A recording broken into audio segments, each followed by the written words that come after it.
Welcome to 10 class 98 हम लोग पढ़े हाई स्कूल प्राथमिक गणित भाग 1 बरगनाव के लिए। इसमें हम पढ़ रहे हैं चैप्टर 3 बहुपद के गुणनखंड। और इसमें चैप्टर 3 का लास्ट प्रश्नावली है 3F। और इस क्लास में हम प्रश्नावली 3F का आज लास्ट क्वेश्चन सॉल्व करेंगे 9वां। सर्व समीकरणों की सहायता से सरल कीजिए। पिछले क्लास में हम 8वां नंबर क्वेश्चन तक सॉल्व कर चुके थे। और इसमें सर्व समीकरणों के कौन कौन से सर्व समीकरण आइडेंटिटी जो है का प्रयोग होगा उसके आधार पर सर्व समीकरण की सहायता से सरल करेंगे। इसको इस तरह से गुना करेंगे तो बहुत टाइम लगेगा और सर्व समीकरण की सहायता से आसानी से हो जाएगा। तो चलिए इसको शुरू करते हैं 9वां का एक क्वेश्चन। ठीक है, तो 9वां का एक क्वेश्चन है। इसमें देखिए यहाँ पर है 0.65 गुना 0.65। मान लीजिए कि ए बराबर यहाँ पर कौन सा रूल लगेगा, कौन सा सर्व समीकरण लगेगा, ए स्क्वायर माइनस बी स्क्वायर बटा में ए माइनस बी। तो यहाँ पर जो सर्व समीकरण होता है ए स्क्वायर माइनस बी स्क्वायर, ठीक है, बटा में ए माइनस बी। ठीक है, यहाँ लिख लेंगे माना ए बराबर 0.65 और बी बराबर 0.35। तो ये कितना हो जाएगा, A square minus B square हो जाएगा बटा में ए माइनस बी। तो ए स्क्वायर माइनस बी स्क्वायर बराबर होता है A plus B into A minus B बटा में हो जाएगा ए माइनस बी। तो ये तो दोनों कट जाएगा और बच जाएगा ए प्लस बी बच जाएगा। तो ए प्लस बी अब मान रखने पर ए और बी का मान रखने पर क्या हो जाएगा 0.65 प्लस 0.35 बराबर क्या हो जाएगा 1 आंसर हो जाएगा।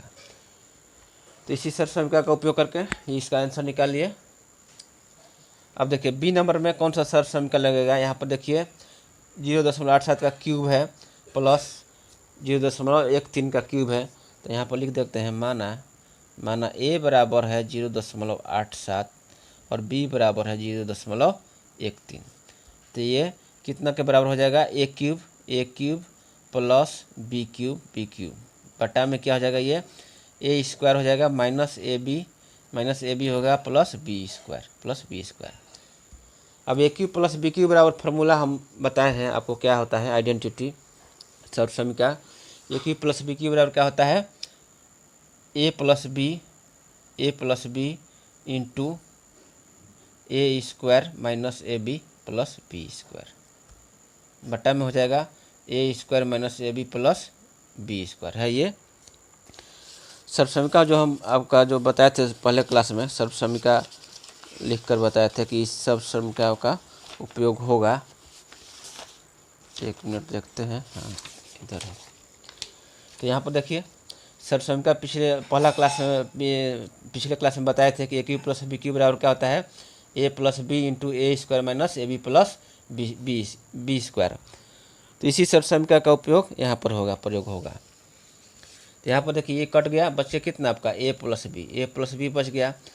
अब लिखेंगे कि अब ए और बी का मान रखने पर जो माने हैं ए और बी का मान रखने पर क्या हो जाएगा ए प्लस बी, यानी कि ए की जगह पे है 0.87 प्लस बी की जो है 0.13।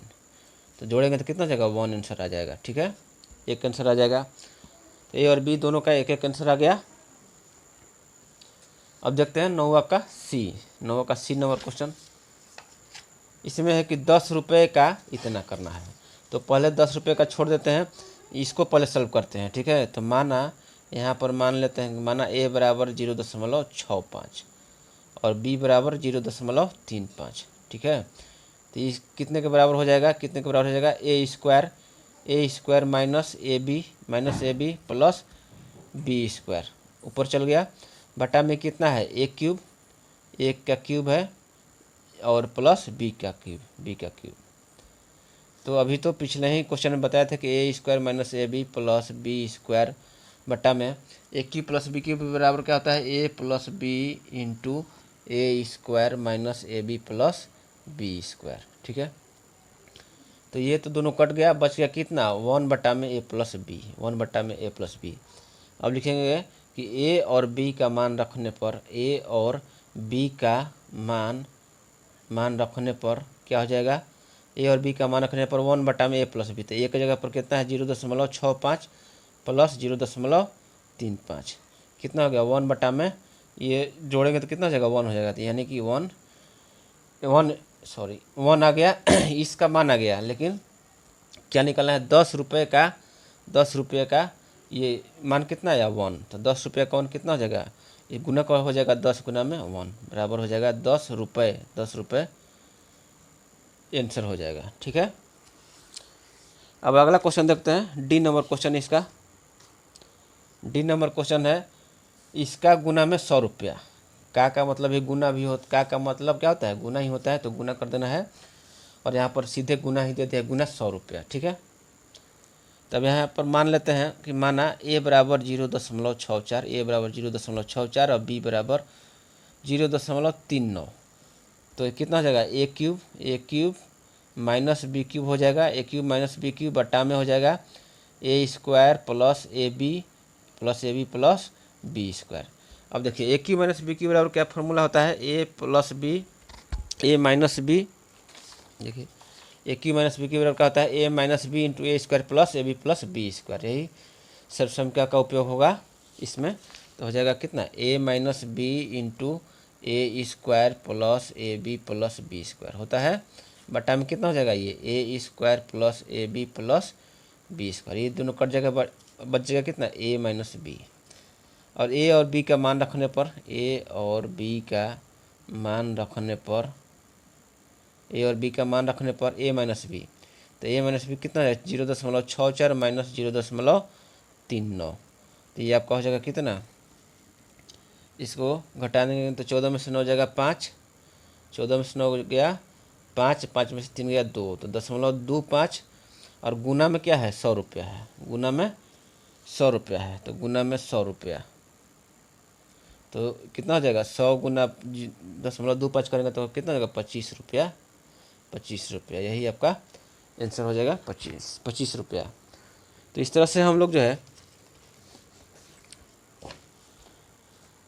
प्रश्नावली 3F का सभी क्वेश्चन सॉल्व कर लिए, 9वां क्वेश्चन सॉल्व कर लिए। 9वां का आंसर देख लेते हैं, 10 रुपया और 25 रुपया। ठीक है,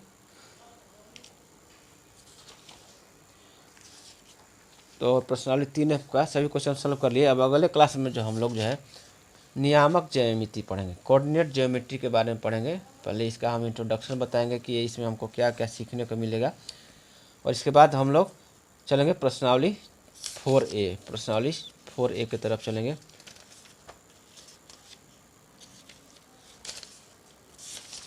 ठीक है, प्रश्नावली 4 एक ही लगता है कि एक ही इसमें है। प्रश्नावली 4 को सॉल्व करेंगे। ठीक है, तब तक के लिए धन्यवाद।